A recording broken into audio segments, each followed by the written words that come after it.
Hello guys, in this video we will going to discuss about the Yuflyma 40 injection. What is the use of Yuflyma injection, its doses, side effects and contraindications. So watch the video till the end. So guys, Yuflyma injection is made by Celltrion Healthcare and its brand name of Celltrion Healthcare company.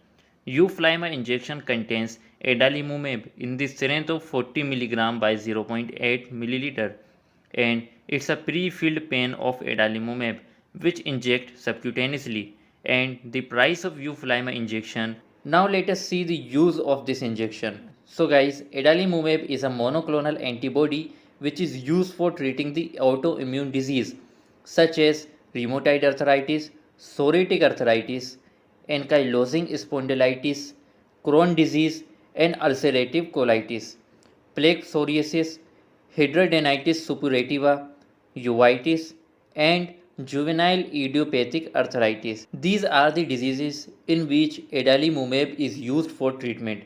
Now, what is the mechanism of action of adalimumab?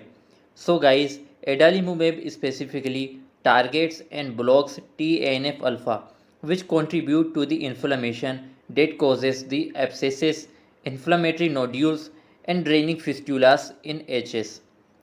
So guys, what is the dose of adalimumab injection? The dose of adalimumab injection is depend on the medical condition of patient and disease.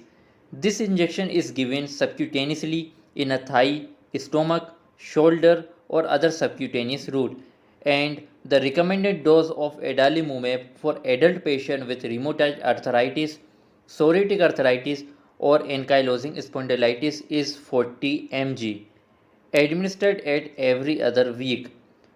Now, what is the side effect of adalimumab?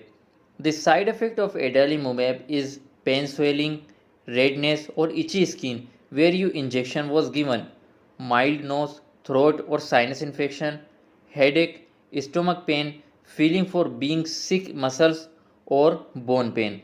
These are the common side effects of adalimumab. If you were notice these side effect or other side effect, so consult with your doctor. The last question is that who should not take adalimumab injection, means what is the contraindication of this injection. So the active miliary or inactive tuberculosis patient, chronic hepatitis B patient, opportunistic fungal infection, pneumonia with a fungus called pneumocystis jirovecii patient, a bad infection and the infection that last a long time and cancer or malignancy. So the patient with these diseases cannot take this injection. So guys, this is a complete information of Yuflyma injection. In this video, we have discussed about the uses, dose, mechanism of action, side effect and contraindication of Yuflyma injection. So guys, if you are watching my video first time, so please hit the like button and subscribe my channel for further new videos. Thank you so much for watching this video.